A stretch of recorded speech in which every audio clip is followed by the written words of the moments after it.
costumeiramente faz. Nós te pedimos que a tua graça esteja com ele, Jesus. Usa teu filho para falar conosco nessa noite aquilo que tu queres para nós, em nome de Jesus. Se você crê nisso, aplauda o nome do Senhor, amém?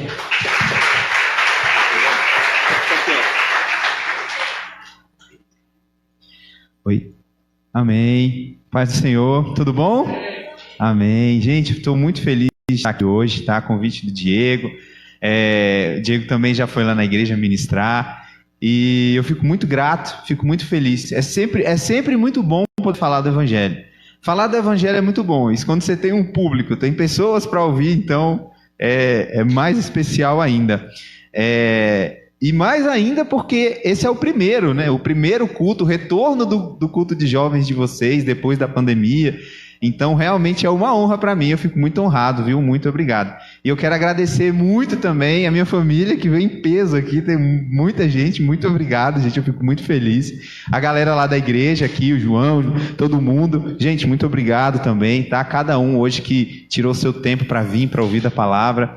E a minha intenção hoje é compartilhar do Evangelho. É falar do Evangelho mais puro e mais simples. O Evangelho transforma, que faz, que renova, que realmente dá vida.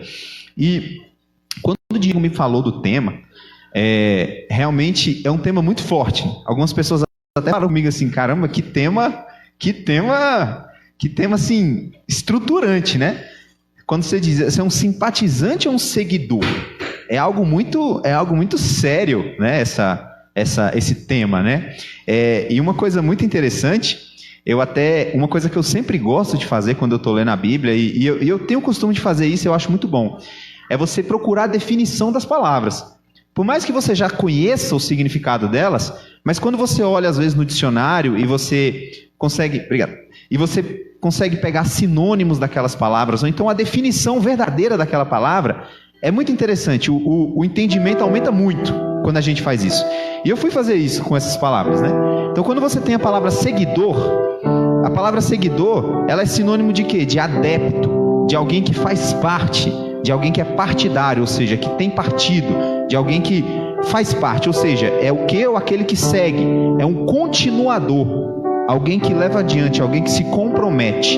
Então, esse é o significado de seguidor no dicionário. Não estou falando nada ainda, está lá no dicionário. E o simpatizante, o significado de simpatizante, é o sinônimo de quê? De admirador, de apreciador. É aquele que tem afeição, tem interesse, tem uma afinidade, só que por uma causa, qualquer que seja, só que sem pertencer a ela. Ou seja, ele se assimila com as ideias, ele tende a compartilhar daquela ideia, daquela questão, mas ele não faz parte, mas ele não integra, ele não tem o partido, ele não é alguém na política, é alguém que gosta das ideias daquele partido, mas ele não é daquele partido, ele não faz parte, é só um simpatizante. Então essa é a diferença. Seguidor é alguém que é adepto, alguém que dá continuidade, alguém que leva adiante. Simpatizante é aquele que assimila as ideias, que tem interesse, tem afinidade, mas só que não faz parte. Tá?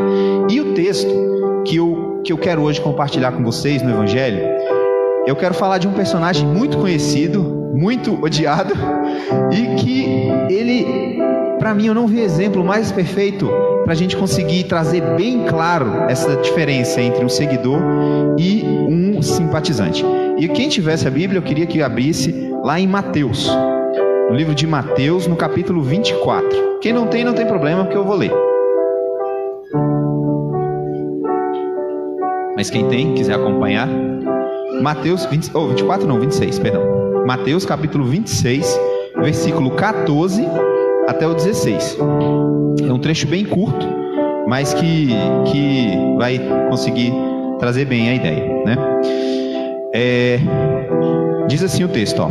Então, um dos 12 discípulos de Jesus, chamado Judas Iscariotes, dirigiu-se aos chefes dos sacerdotes e lhes perguntou: o que vocês vão me dar se eu entregar ele a vocês? E os fariseus fixaram o preço, 30 moedas de prata. É o valor. Não era uma quantia muito grande, 30 moedas de prata. Desse momento em diante, Judas passou a procurar uma oportunidade para entregar Jesus aos chefes dos sacerdotes e tudo mais. Certo? Então assim, gente, eu acho que todo mundo conhece a Judas aqui, né? É um dos personagens mais odiados de toda a história, né? Eu acho que é a única pessoa que tem um dia para se bater nele, né? Já percebeu isso? Que loucura!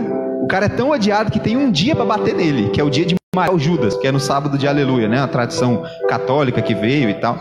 Então, você vê como que o cara é amado, né? Como que ele era assim. Mas uma coisa interessante é que quando a gente vai olhar a história de Judas, a gente vê que assim, apesar disso tudo, no início, ele era um homem comum, um homem normal, né? O nome dele, Judas Iscariotes. Esse Iscariotes é o Judas, homem de Quiriote. Ele era da cidade de Quiriote, geralmente faziam isso, né? E Judas, pela tradição, ele era um escriba.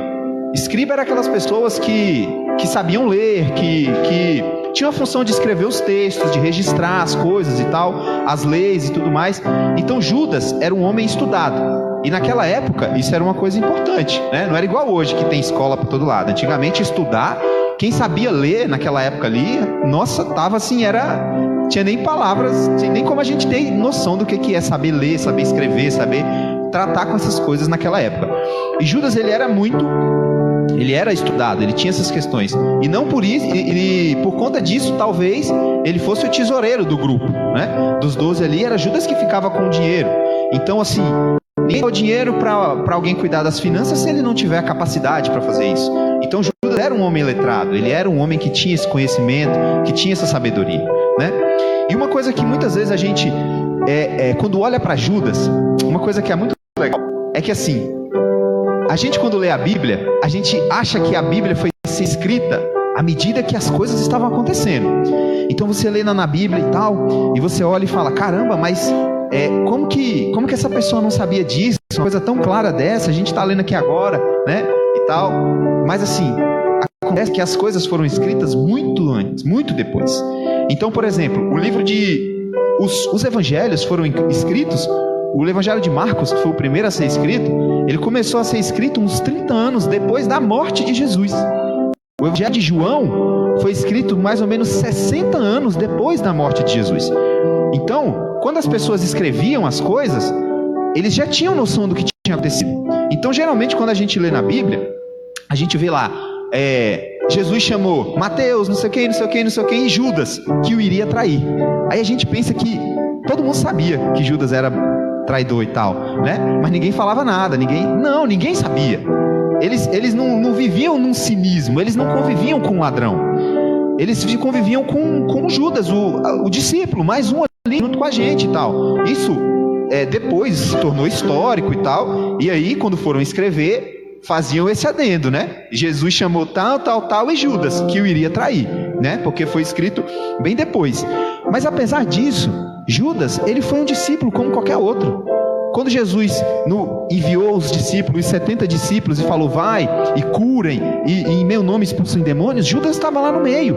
Ele foi. Judas andou lado a lado com Jesus por 3 anos e meio, assim como todos os outros. Ele riu, ele chorou, ele se entristeceu, ele se alegrou junto com todo mundo. Ele dedicou esse tempo, esses 3 anos e meio da vida dele, assim como os outros, ele se entregou também, né? Esse tempo. E Jesus chamou homens de todos os jeitos. Jesus não chamou homens especiais e tal, não sei o quê. Não, Jesus chamou gente de todo jeito. Dentro dos discípulos tinha todo tipo de gente que você pensar. E aos poucos, enquanto esses homens foram convivendo com Jesus, eles foram sendo moldados, eles foram sendo transformados. 11 deles foi para o bem, um deles foi para o mal, que foi o caso de Judas. Mas se você olhar bem, por exemplo, um dos discípulos de Jesus, Simão o Zelote. O que significava Zelote naquela época? Zelote era a galera que participava da luta armada contra Roma. Então você tinha no meio dos discípulos de Jesus um cara que era revolucionário, que matava soldados romanos, que ia para a guerra, que pegava em arma. Você tinha, por exemplo, João e Tiago, que eram chamados filhos do trovão naquela época, Boanerges. Isso aí, eles eram chamados assim, por quê? Porque eles eram explosivos. Eles eram homens que você não podia brincar com eles. João deitou no colo de Jesus, sim, mas vai mexer com João lá longe de Jesus, ia mexer com ele. Não foi João que falou, mestre, tu não quer que eu desça fogo dessa cidade, queime todo mundo e mate todo mundo? Esse é o Joãozinho estava deitado no colo de Jesus, um pouquinho antes queria destruir uma cidade no fogo. Então assim, você vê que não eram homens. Você vê Pedro, tanto de vezes que Pedro era estourado, Pedro era aquele cara, arrancou a orelha do outro. Então assim, Jesus não escolheu os melhores, Jesus não escolheu os bonzãos, não, ele escolheu gente normal, pescador, tá? Você quer vir? Vem. Então assim, é claro que ele orou, ficou uma madrugada inteira orando para escolher esses homens, mas eles eram homens comuns, eles não eram homens especiais, e Judas também estava naquilo ali. E como que esse processo começou em Judas? Começou devagar, começou aos poucos, com pequenas concessões, e ele foi se transformando naquilo. Judas não chegou lá já, vou te trair. Não, Judas foi junto com todo mundo, mas ao longo do processo ele foi se corrompendo. E é isso que a gente quer, que eu quero deixar bem claro, para a gente chegar a entender exatamente esse contexto que a gente está trabalhando, que é a diferença entre o seguidor e o simpatizante. Então, dado esse contexto aqui sobre os discípulos, sobre Judas, eu queria falar um pouco mais do contexto histórico. Porque quando a gente entende o que estava acontecendo naquela época, naquele cenário, a gente vai conseguir entender melhor o que aconteceu e como a gente vai conseguir tratar esse tema dessa questão. O que acontece? Naquela época que Jesus nasceu, naquele período ali, era um período de expectativa. Por quê?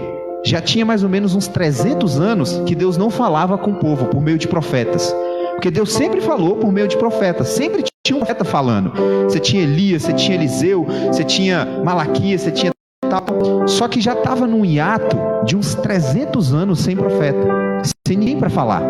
E nisso, as pessoas já estavam começando a ficar naquela expectativa, naquela tensão, meu Deus e tal, e aquela coisa. E o pessoal começou a falar, não, o tempo do Messias tem que estar chegando. O Império Romano já está em cima da gente, a gente não aguenta mais o Império Romano aqui em cima da gente, nos maltratando e tal, esse tempo todo sem profeta. E começou esse burburinho naquela época que Jesus estava para vir, né? Então, de repente você tem quem que aparece no cenário? João Batista. Quando João Batista aparece, ele vem, ele começa a pregar, ele começa a falar as verdades, ele começa a batizar o povo, começa a fazer as coisas. Todo mundo falou, nossa, graças a Deus, um profeta apareceu e tudo mais. Só que o que João fazia? E o pessoal perguntava, João, você é o Messias? Ele dizia, não, eu não sou o Messias. Mas ele dizia o quê? Está próximo o reino de Deus. Era isso que ele falava, era isso que ele gritava, o reino de Deus está vindo. E tudo isso ia gerando expectativa nas pessoas, né? A gente pensa em cidades na nossa época, né? A gente tem ideia o quê? Brasília, São Paulo, milhões de pessoas, essa coisa gigante. Mas naquela época não, a cidade era uma coisinha pequenininha, milhares, pouquinhos habitantes ali e tal. Então as coisas se espalhavam rápido, né? Essas coisas assim e tal. Então, eles estavam num tempo de expectativa. E aí de repente aparece quem? Jesus. Aí aparece Jesus, e João diz, eis aí o Cordeiro de Deus que tira o pecado do mundo. E Jesus aparece curando, e Jesus aparece abrindo os olhos dos cegos, ressuscitando os mortos, expulsando demônios, e Jesus arrastava multidões, e tal, e tudo. Então o povo começou a falar, meu Deus, realmente parece que esse é o Messias que a gente estava querendo, que a gente estava esperando. E tem um texto que deixa isso muito claro, que é muito legal, que é o texto quando Jesus está entrando em Jerusalém. Jesus já estava uns 3 anos e pouco já nesse processo de cura, de pregação, de tudo mais, e o povo indo. E quando Jesus chega em Jerusalém, na época da festa da Páscoa, que era a época que todo mundo ia para Jerusalém, então você tinha quase todo o povo de Israel ali em Jerusalém reunido para oferecer os sacrifícios, e Jesus foi para lá, e todo mundo já sabia quem era Jesus, todo mundo já tinha ouvido falar dele. Então as pessoas afluíram para Jerusalém para cumprir a festa, e Jesus foi para lá. E é nesse momento que a gente tem aquele episódio que as pessoas saúdam Jesus com os ramos, né, gritando Hosana, bendito aquele que vem em nome do Senhor, bendito o nosso rei. Então assim, a multidão estava com ele. E outra, poucos dias antes de Jesus entrar em Jerusalém, Jesus tinha ressuscitado Lázaro. E a Bíblia diz que esse episódio, quando ele ressuscita Lázaro, ficou conhecido por toda a Judeia, porque Lázaro já estava morto há 4 dias. Então quando Jesus ressuscita Lázaro, cara, foi... E outra coisa, a casa de Lázaro era pertinho do templo. Era coisa assim de menos de 2 quilômetros de distância, era uma coisa perto, né? Só que lá tem montanhas, né, declives assim, mas em linha reta era menos de 2 quilômetros. Então era um fato que se tornou assim, todo mundo ficou sabendo. E isso alimentou as esperanças das pessoas de uma forma que a gente não tem ideia, a ponto de acontecer isso. Quando Jesus chegou na cidade montado no jumentinho, as pessoas botavam os ramos no chão, botavam as roupas, saudando o rei. Só que aí que está uma questão, aí que está um problema. Jesus não veio como um Messias político. Jesus não veio como um Messias terreno. Jesus não veio como um Messias militar. Jesus não veio para fazer política, para ser rei daqui. Isso é o que o pessoal não tinha entendido. Porque se eles tivessem prestado atenção nas atitudes e nas palavras de Jesus, talvez eles não teriam feito dessa forma, ou talvez teriam feito, mas com o coração na intenção correta. Por quê? Jesus, ele sempre fugia das multidões. Se Jesus quisesse ser o Messias político, o Messias militar, Jesus iria querer atrair as massas para ele. Mas Jesus fazia o quê? Ele fugia. Jesus estava sempre andando aonde? Sempre nos ermos, sempre de longe. As pessoas que iam até Jesus no deserto. Não era Jesus que ia para as cidades. As pessoas que iam até ele. E Jesus, por exemplo, se fosse para ele ser um Messias político, militar, ele seria o quê? Ele teria feito amizade com o templo. Ele teria o quê? Feito uma amizade com os fariseus. Ele teria que ser parte do sinédrio, porque a vida acontecia em torno do templo ali em Jerusalém. O templo era o centro. Mas Jesus fazia o quê? Ele confrontava, ele chegou a derrubar as mesas tudo lá e tal. Então, Jesus evitava as praças. O texto diz que você não ouvia a voz de Jesus no meio das praças. Não era assim que ele fazia. Ele não era assim. E quando Jesus expulsava o demônio, ele não falava, não é para falar quem eu sou. Quando ele curava alguém, ele falava, não é para falar que foi eu que te curei. Então assim, e outra coisa, ele dizia com frequência que ele iria morrer. Ele falava, quantas vezes a gente já não leu, quando Jesus estava falando, se o filho do homem não morrer, fica ele só. Se a semente de trigo não morrer, ela não vai dar fruto. O filho do homem vai morrer, mas no terceiro dia vai ressuscitar. O que acontece? Jesus falava isso direto para os discípulos. Só que eles não prestavam atenção. Porque as expectativas deles em relação a um Messias político, militar, um Messias, não permitiam que eles se atentassem à realidade que Jesus não seria um Messias político, mas um Messias que iria salvar a alma deles, queria salvar o coração deles, queria salvar a alma deles para a eternidade. Era isso que Jesus queria salvar. Jesus não iria livrar eles do domínio romano, não era essa a intenção de Jesus. Mas só que eles tinham essa expectativa tão grande no coração, eles tinham esse desejo, que eles não conseguiam raciocinar isso. E depois da ressurreição de Lázaro, então, que as coisas ficaram alastradas, que todo mundo falou, agora, a gente vai fazer ele rei, e não tem para onde ele fugir, esse é o momento, hosana e tudo mais. E o que Jesus faz? Assim que ele chega na cidade, depois da entrada triunfal, ele vai para o templo e quebra tudo.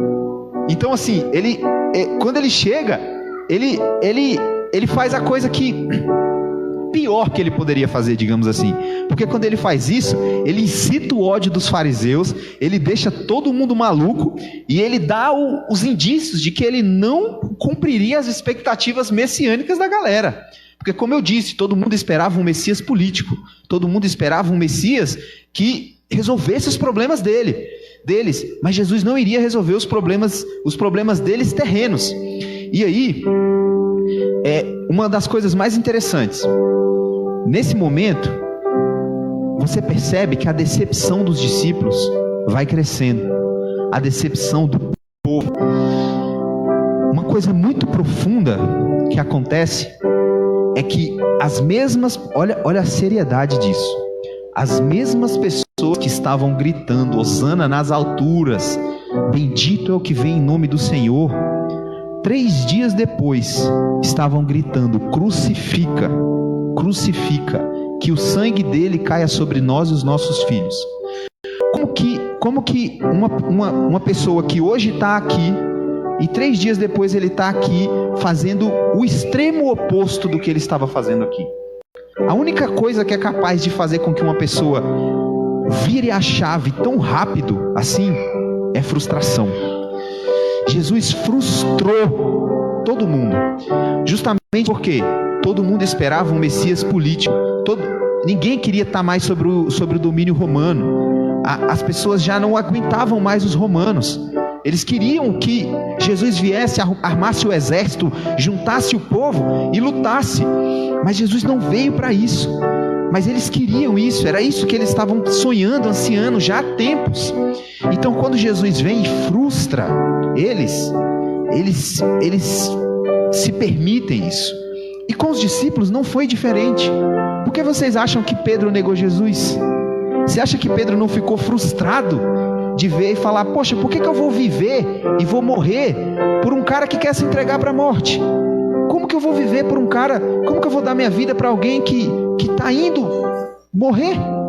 Ele podia muito bem fazer o que ele quisesse aqui nesse momento. Ele tinha poder de se tornar o rei, ele tinha poder de reunir o povo, ele tinha o poder de fazer o que ele quisesse aqui agora. E o que ele faz? Ele vai morrer. Então, aquela negação de Pedro foi por frustração. Pedro estava frustrado quando ele negou Jesus 3 vezes ali. Mas só que quando Jesus olhou para ele, parece que tudo fez sentido, né? A gente vê que quando Jesus olha no fundo do olho dele, parece que tudo... E parece que ele entende. Mas a razão que fez com que ele fizesse isso foi frustração. Naquele momento, quando Jesus estava sendo crucificado, Jesus estava frustrando os sonhos de todo mundo.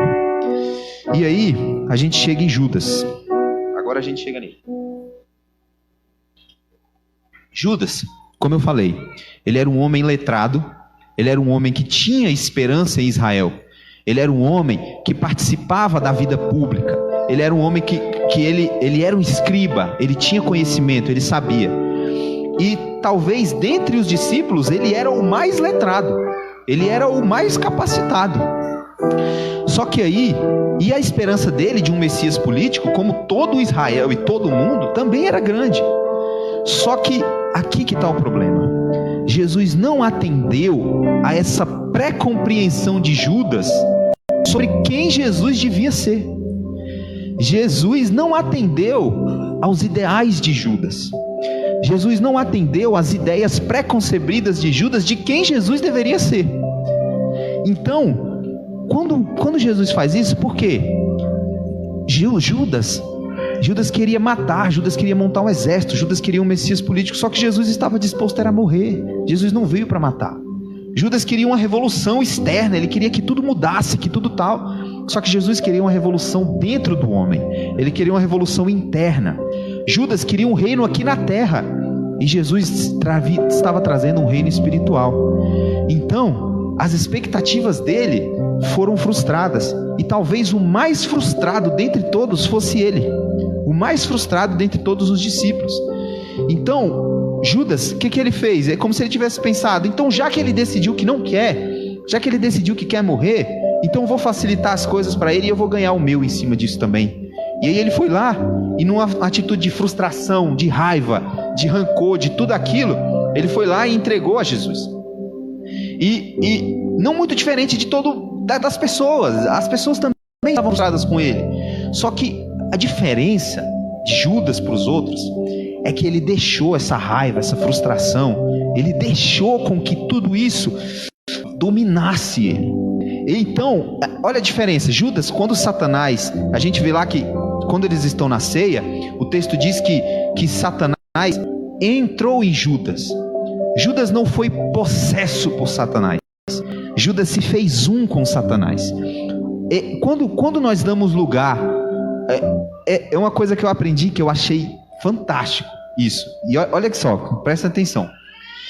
Quanto menos de Satanás tiver em você, menos Satanás tem domínio sobre você. Até mesmo odiar a Satanás é ter algo dele em você, porque o ódio vem dele. Então, quando eu odeio a Satanás, eu tenho algo dele em mim.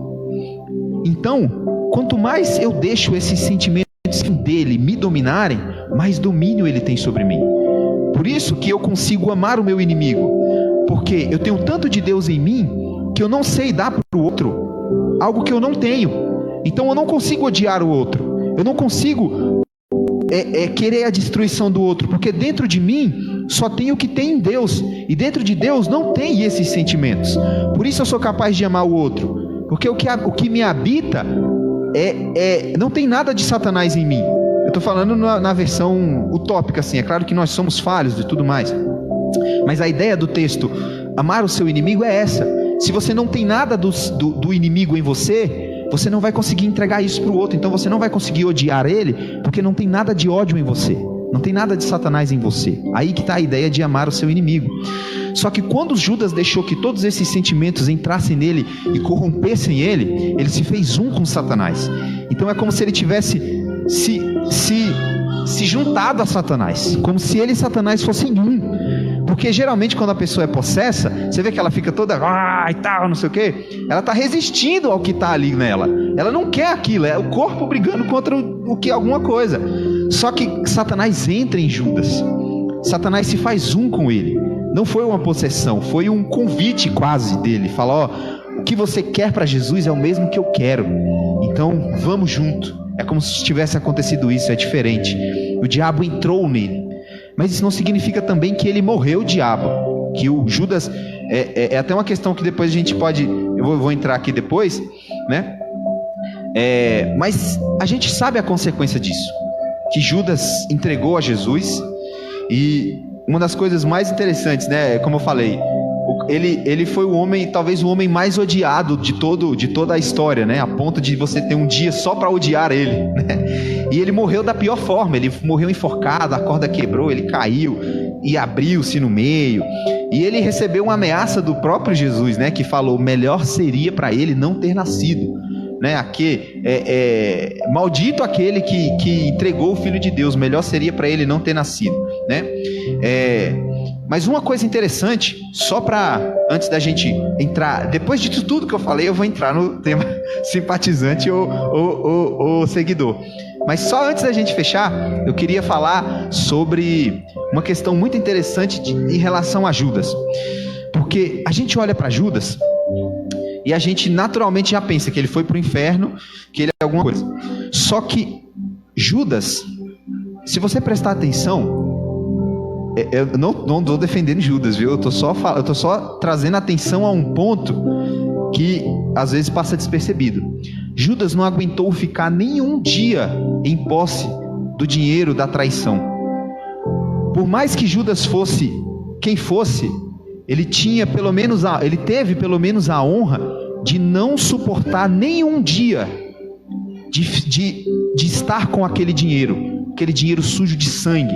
Ele foi lá e foi devolver para o pessoal, e o pessoal falou: não, isso aí agora é com você, agora é seu. E ele jogou no chão e ele foi se enforcar.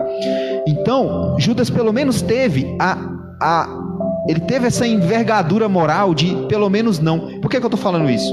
Porque os fariseus têm um pecado muito pior do que o de Judas, muito maior do que Judas. O pecado de Judas é o pecado dos fariseus, muito maior, porque os fariseus... pelo menos Judas não se arrependeu. Assim, a tristeza de Judas ao se matar, a tristeza segundo Deus gera arrependimento, como diz o texto. Então o que Judas sentiu foi remorso. Ele não se arrependeu, ele teve remorso, mas pelo menos ele teve alguma coisa.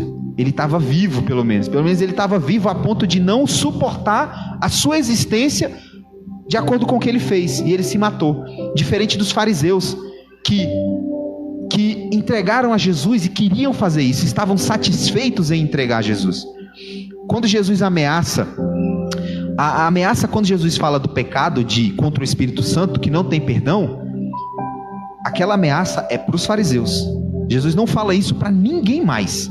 Jesus não a ameaça mais forte de Jesus contra uma pessoa foi contra os fariseus. Jesus não falou desse jeito com a prostituta, Jesus não falou desse jeito com ninguém, com os devassos, com os beberrão, com o pessoal.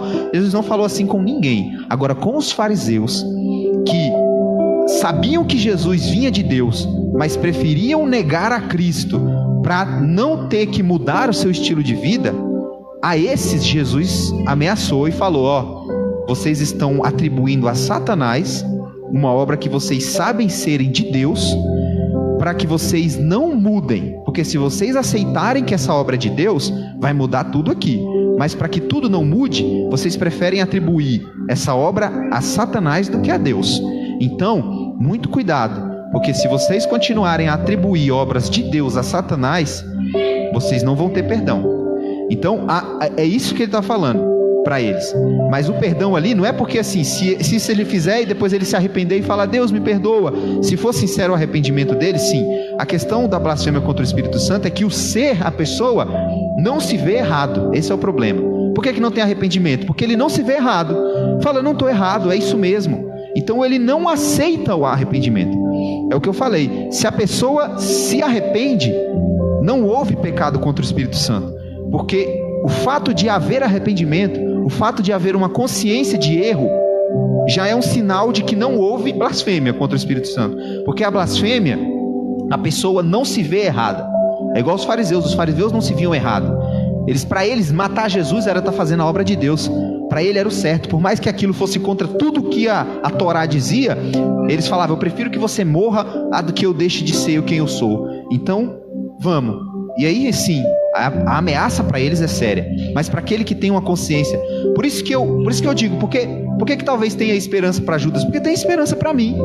Porque eu não sei o que aconteceu naquela hora que ele estava se enforcando lá, naquela árvore. O ladrão da cruz foi salvo no último segundo dele. Eu não sei se ele foi. Não tem como a gente legislar sobre o destino eterno de ninguém. Não tem como eu dizer, você vai para o inferno e você vai para o céu. Deus não nos deu essa autonomia. Deus falou, o joio e o trigo você não separa aqui na terra. Quem vai separar são os anjos. Sou eu quem sei. Eu que digo você para a direita, você para a esquerda. Agora a gente não tem essa autonomia. A gente não pode fazer isso. Não cabe a nós. Então, continuando. Entrando agora no tema. Então, vamos lá. Então, qual foi a principal diferença de Judas? Deixa eu ter mais pouco tempo. Qual foi, então, a principal diferença de Judas para os outros discípulos? O que foi que fez com que Judas fizesse o que fez e os outros não? Por mais que todos estivessem frustrados. A diferença, Judas traiu Jesus? Traiu, mas Pedro também. Então, assim, pode ser, então, que ele não se arrependeu. Pode ser também, os outros também se arrependeu. Como eu disse, a tristeza segundo Deus, ela gera arrependimento sincero, né? Mas como eu falei, pelo menos ele teve o remorso. Não foi arrependimento, mas ele teve o remorso. Pelo menos ele estava vivo. Pelo menos ele admitiu que errou e deu cabo da sua vida, né? E tem muitos hoje que... Só para vocês prestarem atenção numa coisa. Judas não aguentou ficar um dia tendo vendido Jesus. E quantas pessoas a gente conhece que vende Jesus todos os dias e convive tranquilamente com isso? Quantos pastores milionários, bilionários, que exploram a fé alheia e não estão nem aí, vendem Jesus de todo jeito e tal, vivem a vida, morrem de velhice. Então por isso que eu falo, se a gente olha para Judas, mas Judas não aguentou ficar um dia vendendo Jesus. E tem pastores que vivem anos, décadas, só vendendo Jesus, dia após dia. Então, por isso que eu digo assim, né? Tipo assim, talvez ele não seja tão pior do que o que a gente tem hoje. Mas assim, a maior diferença de tudo isso, a maior diferença dos outros discípulos para Judas, e é aqui que a gente começa a dizer a diferença do simpatizante para o seguidor de Jesus, é a capacidade de lidar com as frustrações que seguir Jesus pode causar. Porque a gente lê isso muitas vezes. Até que o vento sopre, até que a água bata, até que o sol esquente, até que o rio transborde, até que aconteça essas frustrações e provações, não tem como a gente saber quem é seguidor e quem é simpatizante do Evangelho. É isso que as parábolas deixam claro. Por exemplo, a parábola do semeador. O semeador saiu a semear e tal. Uma semente caiu, o diabo roubou. Outra semente caiu na terra rasa. Ela cresceu, mas veio o sol, ela não tinha raiz, secou. a outra caiu nos espinhos. Vieram as preocupações da vida e ela o quê? Se morreu. E a outra cresceu.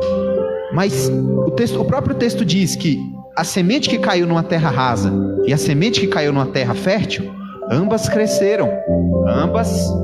Ambas estavam ali, lindas à vista, iguais, não tinha como saber. Mas, quando o sol quente veio, a que estava em terra rasa não teve raiz para se sustentar. Era superficial a fé dela, a raiz dela. Era só no ermo, era só ali na epiderme da vida a fé dela. A fé dela não ia nas entranhas, não ia lá dentro. Então, quando veio o sol, quando veio as complicações, quando veio a perseguição por conta da fé, ela se desfez. Ou então, por exemplo, quando a gente vê a casa na rocha, né? O que Jesus diz lá? Que duas casas foram construídas, uma na areia, uma na rocha. As casas bonitinhas, iguais, não tinha como saber. Mas aí veio o quê? Veio a onda. Veio o quê? Veio o vento. Veio o quê? Veio o rio que alagou. E aí uma casa ficou e a outra caiu. Ou seja, o que isso quer dizer? Que muitas vezes a provação nas nossas vidas, ela não é sem razão. Ela tem um propósito que nos beneficia. E a gente até poderia questionar Deus, mas por que essas provações? Por que essas questões? Mas a gente descobre que no fim, elas nos levam ao nosso destino. Ela nos leva ao destino que está planejado. Porque você já pensou, por exemplo, se a nossa fé não é testada, e quando chega no momento final, a gente vê que ela não era suficiente. É igual um avião, imagina um avião que sai de fábrica e ele não é testado. Você teria coragem de voar? O avião está ali bonitinho, mas o avião não foi testado. A gente vai fazer o primeiro voo agora e já vamos testar, vai ser aqui e tal. O avião, antes dele voar, gente, não sei se vocês já viram os testes que eles fazem com os aviões, mas eles pegam aquela asa do avião ali e eles fazem assim com a asa dele, ó. Falta quebrar, aí eles puxam a asa assim, ó, aí solta, depois puxa para baixo até e depois solta de novo. Tipo assim, eles fazem testes extremos de carga, porque esse avião não pode se partir no alto, ele não pode se quebrar. Então, a diferença entre o simpatizante e o seguidor está o quê? Na hora que a gente passa por frustrações. Porque enquanto está tudo bem, não tem como saber. Como eu vou saber se a sua fé é verdadeira em Jesus ou não? Sendo que está tudo bem, sendo que está todo mundo vindo aqui na igreja, sendo que está tudo bem em casa, sendo que está tudo bem no casamento, sendo que está tudo bem em tudo. Mas no momento em que a nossa fé é frustrada, no momento que a minha expectativa em Jesus, muitas vezes, a expectativa que eu tinha dele não é assim como Judas, às vezes ela é frustrada, ela não acontece como eu queria, como eu esperava, ela não... A minha definição do que deveria ser não acontece. E agora? É nesse momento que a escolha, é nesse momento que eu posso olhar e dizer, e agora? Eu sou um seguidor de Jesus, eu sou alguém que consegue crer nele a ponto de mesmo que as coisas aconteçam o oposto do que eu queria, eu continuo a crer, eu continuo a me firmar nele? Ou será que eu vou deixar com que toda essa frustração e esses sentimentos que eu nutri aflorem e eu me torne um Judas? Isso é uma coisa que eu aprendi e eu comecei a me policiar, porque é muito fácil a gente se frustrar muitas vezes com Jesus, porque a gente cria expectativas nele. A gente fala, poxa, eu sei que Deus vai dar um casamento legal, eu sei que Deus vai me dar um trabalho legal, eu sei que isso e tal, e de repente, e se não acontecer? E se não acontecer? E se o Senhor vier e tudo? E se Ele fizer exatamente o contrário do que você estava pensando? É nesse momento que você consegue discernir se eu sou um seguidor dele ou se eu sou só um simpatizante dele. Em Tiago, no capítulo 1, no versículo do 2 ao 4, ele diz assim, olha que, cara, eu acho isso é tão assim que eu não sei nem dizer.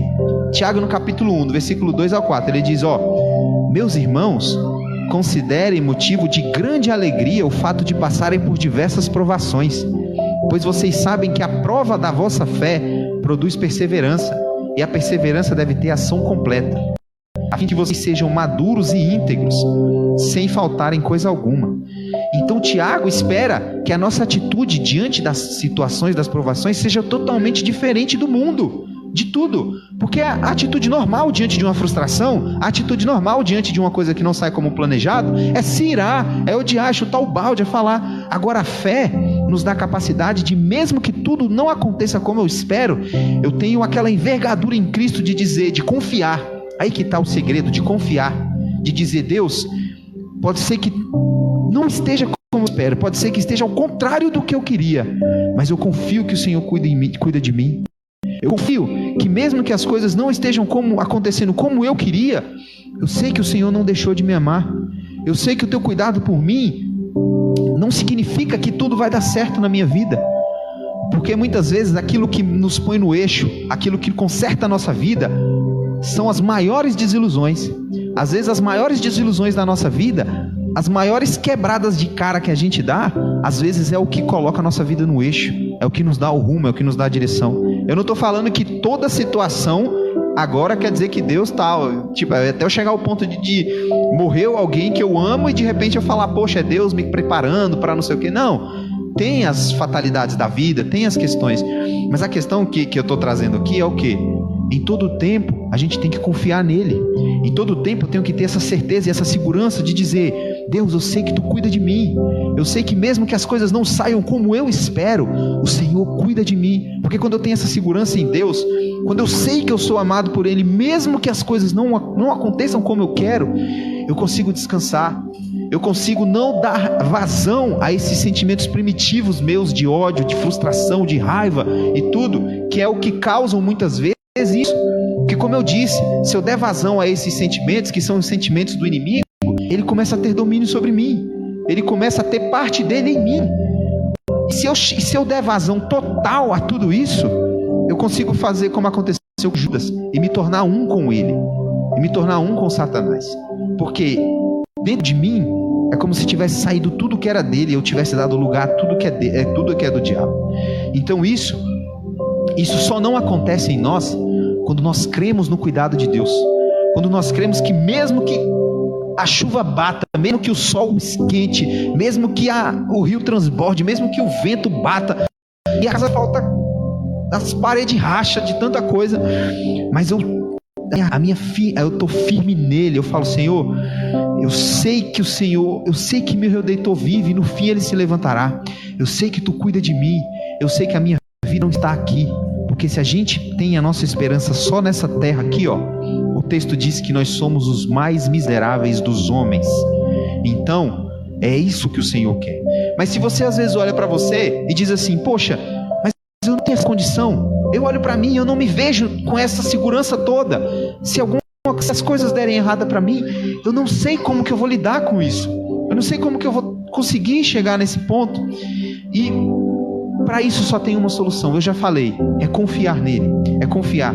E uma das coisas mais interessantes é que quando a gente está lendo esses dois textos que eu falei, que eu mencionei agora, as duas parábolas, a da casa na rocha e a do semeador, as duas terminam da mesma forma. Portanto, a da rocha, da casa na rocha. Portanto, quem ouve estas minhas palavras e as pratica é como um homem prudente que construiu a casa na rocha. A do semeador: então esse é aquele que ouve a palavra e entende e a põe em prática, e dá uma colheita de 30, 60 e a 100 por um. Então, se eu não parar para ouvir as palavras de Jesus, para ouvir as verdades que ele diz sobre mim, se eu não parar para aceitar essas verdades, aceitar que eu sou amado, aceitar que eu fui salvo, aceitar que eu estou seguro nele, que a minha esperança está nele, aceitar que eu já passei da morte para a vida, aceitar que eu já fui justificado nele, aceitar que ele me comprou, que ninguém consegue mais me tirar das mãos dele. Se eu parar para aceitar essas verdades, tendo ouvido praticá-las, eu vou ter estrutura para suportar, para ser um seguidor e não apenas um simpatizante. Foi o que aconteceu com Judas e com os discípulos também, porque Jesus falava essas coisas. Jesus falava: vou morrer, Jesus falava, ó, tá chegando o dia. Jesus falava, e os discípulos não ouviam, ó, aqui, e todo mundo, ó, a esperança e tal, o Messias, não sei o quê. Aí Jesus falava as coisas, eles, ó, sei não, e tal, entendeu? Só que mesmo assim eles conseguiram dar a volta por cima, eles conseguiram, quando a frustração veio, porque, como eu disse, frustrou as expectativas dele, bateu de frente com tudo que eles esperavam de Jesus.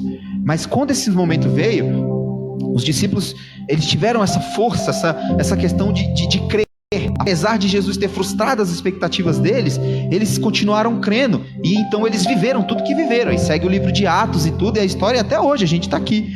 Mas Judas não conseguiu isso. Judas deu vazão a esse ódio, Judas deu vazão a essa frustração, Judas deu vazão, Judas não creu, Judas não confiou.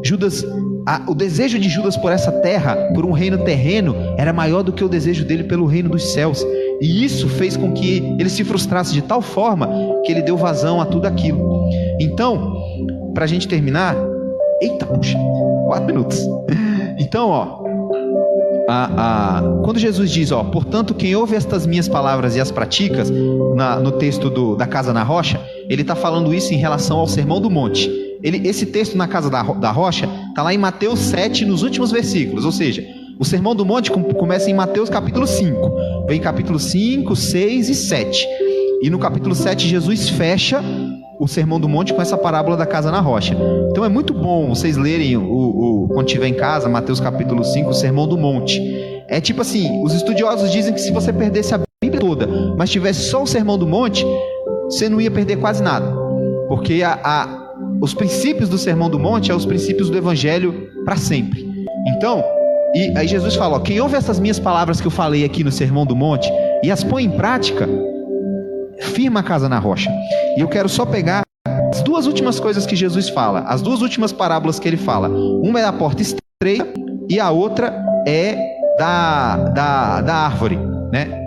Na porta estreita ele diz, ó, entrem pela porta estreita. Essa é a penúltima parábola que ele fala no Sermão do Monte, Mateus 7,13. Entrem pela porta estreita, porque larga é a porta e amplo o caminho que leva à perdição, e são muitos que entram por ela.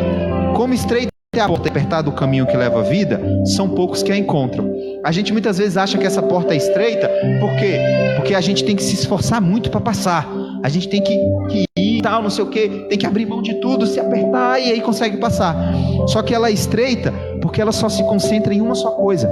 A porta não é estreita porque a gente tem que se apertar, se esforçar e se esgueirando para passar. Essa porta, ela é impossível de passar. Ela é estreita porque nela você só passa em Jesus. Essa porta só se concentra em uma coisa, por isso que ela é estreita, porque ela só concentra em uma coisa, em Jesus. Porque para passar por essa porta, você precisa ter que deixar tudo para trás. Toda a sua justiça própria, você tem que deixar todos os seus méritos, você tem que deixar todas as suas capacidades. Para entrar pela porta, é só quando você acredita e assume que a sua justiça está em Jesus.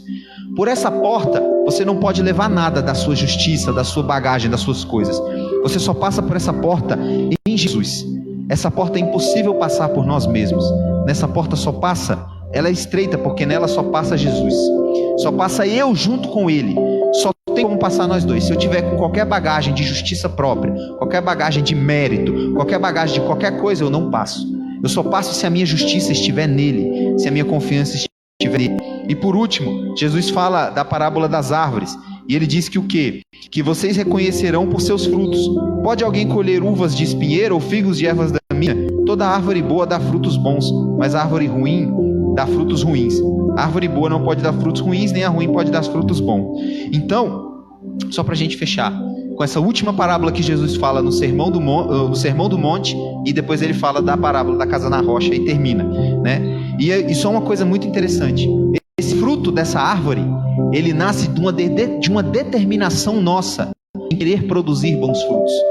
Muitas vezes a pessoa ora, Deus me faz isso. Deus não vai te fazer uma árvore boa. Você precisa decidir ser uma árvore boa. Você precisa decidir dar frutos bons.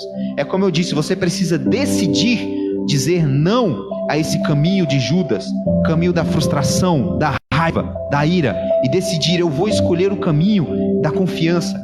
Eu vou escolher o caminho o caminho da certeza do cuidado de Deus por mim. Eu vou escolher o caminho que confia apesar das circunstâncias. Esse é o caminho dos frutos bons, esse é o caminho. Então, para a gente concluir, não há como diferenciar um seguidor de um simpatizante aos olhos humanos, não tem como. Somente as aflições e as dificuldades são capazes de revelar quem é quem. É como o joio e o trigo, é como essas questões, eu não consigo, só mesmo isso. Dar vazão à minha frustração é não crer e correr o mesmo risco de Judas. Então, se eu deixo com que esses sentimentos me dominem, eu passo a ter algo do diabo em mim, e eu passo a deixar com que ele vá tendo domínio sobre mim. Mas a partir do momento que eu rejeito esses sentimentos, escolho confiar, escolho aceitar o amor dele por mim, então eu passo a seguir um caminho diferente. E, por fim, tornar-se seguidor requer ouvir as palavras de Jesus e praticar. Foi o que ele falou: quem ouve as minhas palavras e as pratica, constrói a casa na rocha. Quem ouve as minhas palavras e as pratica é quem dá frutos a 30, 60 e a 100 por um. Então, agora terminei. Então, meus irmãos, essa é a realidade. Essa é a realidade. Ser um seguidor ou um simpatizante vai depender de você. Se estiver tudo tranquilo, se estiver tudo bem, talvez não dê para saber, talvez não dê. Mas quando chegar o momento da decisão, quando chegar o momento da frustração, quando chegar o dia mau, quando chegar esse momento, é que você vai decidir: eu sou um seguidor de Cristo ou eu vou ser só um simpatizante dele? Eu vou dar vazão aos meus sentimentos que foram frustrados, ou eu vou escolher confiar nele apesar das circunstâncias? Essa é a lição que eu deixo hoje, e que eu espero muito que Deus abençoe, que tenha abençoado vocês. E vamos orar só para a gente finalizar. Pode abaixar a cabeça aí. Senhor, nós te damos graça. Nós te damos graça porque Tu é bom, porque a Tua misericórdia dura para sempre.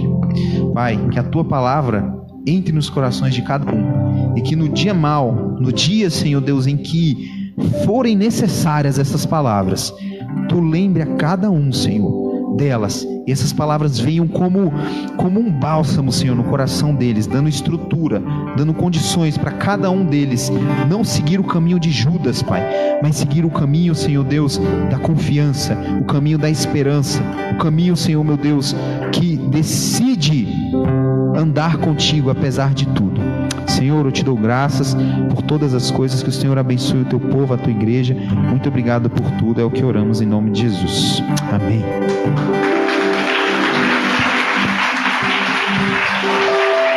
Aleluias. Repita comigo nessa noite: o processo. Não, irmão, pelo amor de Deus. Se tiver alguém dormindo aí, sacode e fala: o processo é seguir Jesus para que outros possam seguir. Talvez muita gente chegou aqui hoje e está marcado alguma coisa para daqui a pouco. Muita gente chegou aqui hoje, segura um pouquinho só, baixa um pouquinho só. E o processo que você esperava de hoje não foi aquilo, não cumpriu as suas expectativas. Aquilo que você esperava para hoje não cumpriu as suas expectativas. Aquilo que você esperava para o dia de amanhã ainda não cumpriu as suas expectativas. Você está cheio de sonhos, cheio de projetos, cheio de coisas, mas você ainda não entendeu que Jesus Cristo não te chamou para você ser simplesmente um simpatizante. Tem muita gente que está dentro da igreja, tem muita gente que está aqui hoje, e dentro do seu coração você diz assim: eu amo a Deus, eu quero muito Deus, eu sou apaixonado por Cristo. E você participa dos cultos, e você vem para a igreja, mas na outra semana você está seguindo a sua vida de qualquer jeito. Mas você ama estar dentro da igreja. E alguém te pergunta: de onde que você é? E você fala assim: não, eu só vou na igreja. E o que Jesus quer é que eu e você entendamos, assim como foi pregado aqui nessa noite, é que Jesus não quer um Judas no meio dele. Jesus não quer, apesar de Judas ser uma parte do processo da crucificação de Cristo e da salvação da minha e da sua vida. Embora Judas estivesse andando com Jesus, embora Judas tivesse aprendido com os discípulos, tivesse aprendido com Jesus, Judas ainda teve que passar por todo esse processo e negou a Cristo. Tem muita gente que você está vendo aqui hoje, que está do seu lado talvez, e que você não consegue identificar, como o querido falou. não dá para identificar olho nu. Só quem consegue enxergar é Deus. E Deus está vendo alguém aqui hoje que está simplesmente aqui por ser um simpatizante de Cristo, por ser alguém que gosta de ouvir uma palavra, que gosta de ouvir um louvor. Mas o que Jesus quer que você entenda é que Ele chegou para Pedro. Chegou para quem? Chegou para quem? Ele chegou para Pedro e perguntou 3 vezes: Pedro, tu me amas? Pedro, tu me amas? Pedro, tu me amas? Por quê? Porque eu não quero, Pedro, que você tenha um relacionamento comigo razoável. Eu não quero, Pedro, que você tenha um relacionamento comigo só durante o ministério que eu tive aqui na terra. Eu não quero, Pedro, que você tenha um relacionamento comigo somente à base da porrada, somente à base da obrigação. Porque tem gente que está dentro da igreja e é simpatizante. Por quê? Porque ele só está dentro da igreja, ele só está no meio do processo porque alguém obrigou ele a participar. E Deus não quer que você seja isso. Deus quer que você seja um seguidor, para que através da sua vida outras pessoas também sejam alcançadas. Eu quero liberar uma palavra de bênção sobre a sua vida nessa noite. Eu quero liberar uma palavra de transformação para a sua vida nessa noite. E eu quero que, se você crê em nome de Jesus Cristo, você estenda as suas mãos. Nós não teremos jovens razoáveis no nosso meio. Você pode dizer um amém por conta disso? Nós não teremos aqui simpatizantes em nome de Jesus. Você pode dizer um amém por conta disso? O que Deus quer de você é que você tenha uma paixão ardente e fumegante por Ele, e dizer: não importa o que digam ao meu respeito, não importa o que falam ao meu redor, eu vou adorar a Deus em espírito e em verdade. Tem alguém comigo aqui nessa noite? Tem alguém que veio adorar o Espírito Santo nessa noite? Olha para alguém que está do seu lado aí. Eu sei que quem está do teu lado é algum parente, algum amigo, então não está com coronavírus não, senão você não está com o lado dele, você já sabe da história dele. Então fala para ele: Jesus te ama, e Ele quer que você tenha o mesmo amor por Ele. Olha para alguém que está do seu lado em nome de Jesus Cristo. Minha esposa falou que eu falo isso toda vez, mas eu sei que é chato. Eu sei que é chato, mas fala para ele: eu libero uma palavra sobre a sua vida. Você não será razoável, você será um apaixonado por Cristo. Quantos podem exaltar o nome desse Deus nessa noite? Se coloque de pé, nós vamos finalizar o culto já já, mas nós vamos adorar nessa noite. Você será alguém apaixonado por Cristo. Você será alguém apaixonado por Cristo. Aleluia. O Pai me adotou, seu amor me encontrou. Diga para ele: eu era órfão,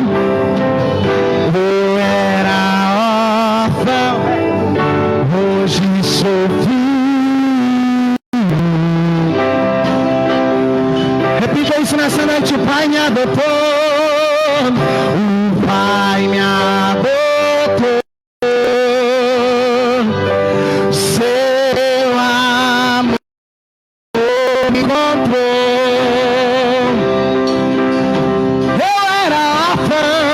Eu era órfão, hoje sou filho. Coloca a mão no seu coração e diga para o seu pai nessa noite: o Pai me ama, o Pai me ama, e eu sou dele para sempre. O Pai me ama, e eu sou dele para sempre. E nada vai me separar, e nada vai me separar do teu grande amor, do teu grande amor. Declare a Ele: o Pai me ama, o Pai me ama, e eu sou dele para sempre.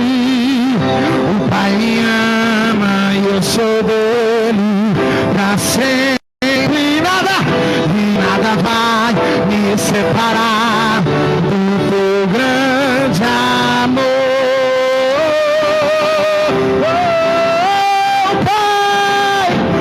O Pai me adotou. Ele te amou primeiro, meu irmão. Ele te amou primeiro, Ele te encontrou primeiro. Eu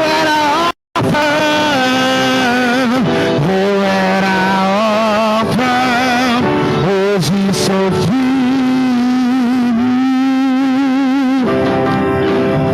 Nós éramos filhos ilegítimos.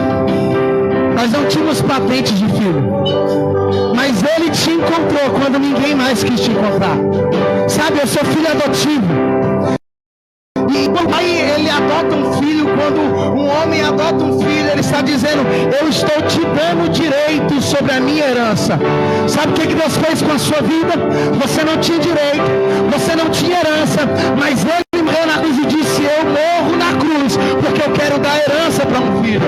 Eu morro na cruz porque eu quero deixar alguma coisa para esse filho que vai estar lá no culto de jovens. Eu quero dizer para você, meu irmão, que o sacrifício de Cristo na cruz não foi de graça. Foi por você, foi por você, foi por você, foi por você, foi por você. Não foi à toa. Sabe? Jesus está chamando alguém que está afastado dele há muito tempo. E como o jovem rico, quando chegou em Jesus, disse para Jesus: Jesus, o que eu preciso fazer para ter um encontro contigo? Jesus olhou para aquele jovem rico e disse: olha, vende tudo que você tem e dá aos pobres. E o jovem rico não quis, porque era muito. Talvez você está pensando que aquilo que você tem é muita coisa. Talvez você está pensando que aquilo que você está vivendo lá fora, a prostituição que você está vivendo lá fora, as drogas que você está usando lá fora, a bebida que você está usando lá fora, está servindo de alguma coisa, vale de alguma coisa. Mas Jesus Cristo me trouxe aqui para te dizer nessa noite, meu irmão, o maior sacrifício, o maior preço, quem pagou foi Cristo e pagou por você. Você não é alguém sem valor, você tem valor porque Cristo morreu por você. Alguém pode dar glória a Deus? Jesus está te chamando de volta. Jesus está te chamando de volta. Jesus está te chamando de volta para ter esse encontro com Ele. Jesus está te chamando de volta para ter uma paixão ardente por Ele. Tem alguém nessa noite que quer aceitar Jesus, que quer se reconciliar com o Pai? Nós te convidamos a vir aqui na frente enquanto nós adoramos, porque Deus está te chamando, porque Cristo quer que você tenha um amor por Ele irrepreensível, um amor ardente. Eu quero te convidar nessa noite, porque a Bíblia diz que aquele que confessa com a sua boca, Jesus Cristo há de alcançar, Jesus Cristo há de salvar. Aquele que confessa com a sua boca, aquele que confessa diante do Senhor, ele há de alcançar as misericórdias do Senhor, porque o Pai te adotou, porque o Pai te adotou, o Pai me adotou.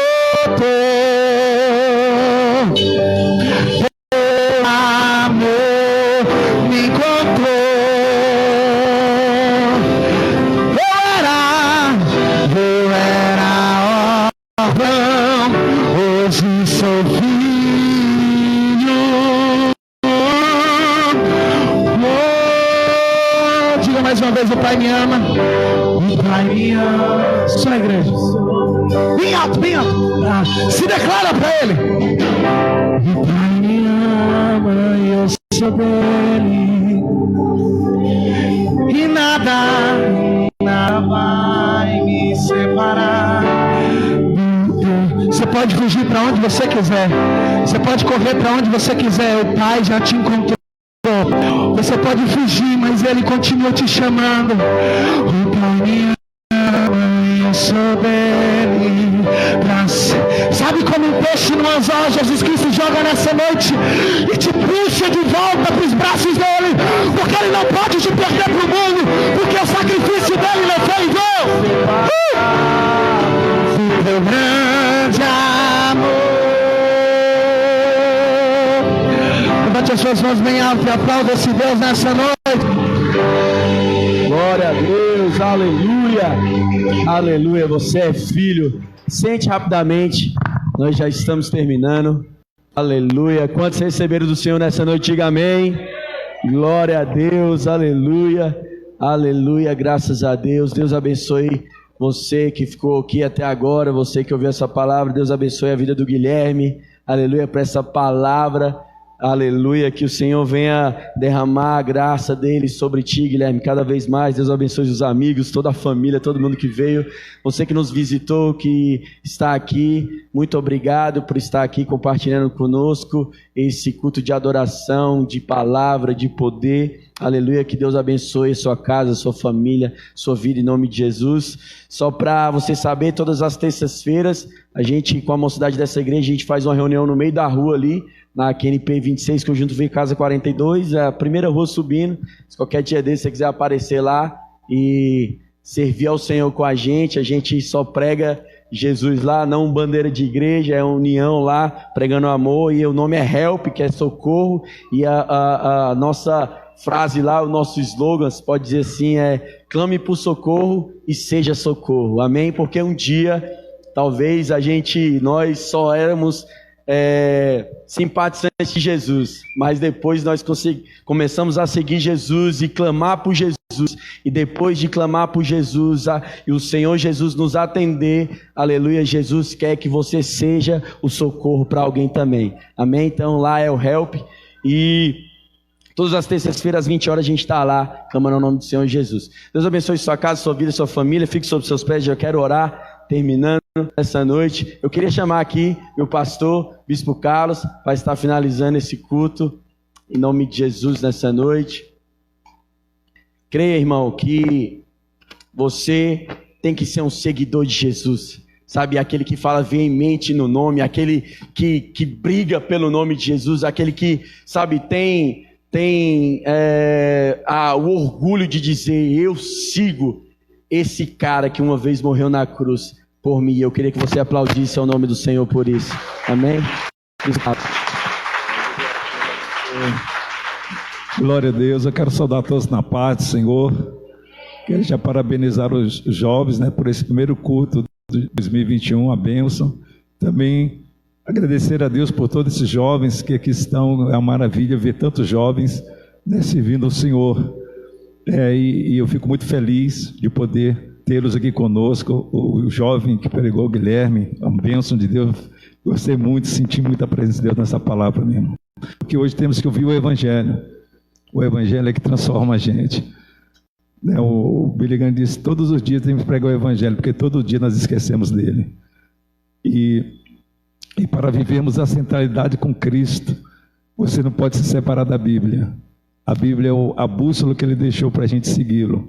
E sem ela, nós nunca vamos conseguir viver uma vida que agrade a Ele. Então ame a Bíblia, leia a Bíblia, bota ela como via de regra e fé e prática para você todos os dias. Ame a Bíblia, ame a palavra de Deus, porque ela é quem testifica de Jesus e ela é que vai nos garantir cada dia mais alegria para sempre. Vamos agradecer a Deus. Quem está aí com o coração cheio aí vai transbordar na vida de outra pessoa, diga amém. Então essa é a missão, você tem Jesus, tem que levar Jesus a todos. Pai, nós te agradecemos, nós te louvamos, ó Deus, por uma oportunidade tão especial como esta, de podermos estar aqui nesta noite, adorando o seu nome, junto com todos esses que estão aqui na casa de oração, e todos aqueles que estão, Senhor, em seus lares, também acompanhando-nos, ó Deus, pela live. Ó Deus, que esta palavra não volte para ti vazia, e que Cristo cresça sempre em nós, e o Espírito Santo faça, Senhor, a imagem do teu Filho amado, o nosso Senhor Jesus Cristo, a cada dia mais resplandecer em nós, para que este mundo veja a tua salvação. E assim nós te agradecemos por mais esta noite, Senhor. Ó Deus, e assim continue com o teu povo, Senhor, na saída e na chegada nos seus lares, e ali chegando, continua com cada um deles e os seus familiares, e assim nós nos despedimos em fé diante da tua presença, Senhor. Continua conosco, em nome de Jesus. Que a graça redentora, salvadora de Jesus Cristo, Senhor, o grande amor de Deus e a doce comunhão, consolação do Espírito Santo esteja em cada coração, todos em uma só fé e amor. Digam! Que Deus te abençoe, queridos. Vão na paz, vão na bênção. Foi um prazer tê-los conosco. E Deus abençoe vocês amanhã na Escola Bíblica dessa igreja, no culto da sua igreja. Deus te use poderosamente para levar a Jesus. Que Deus abençoe.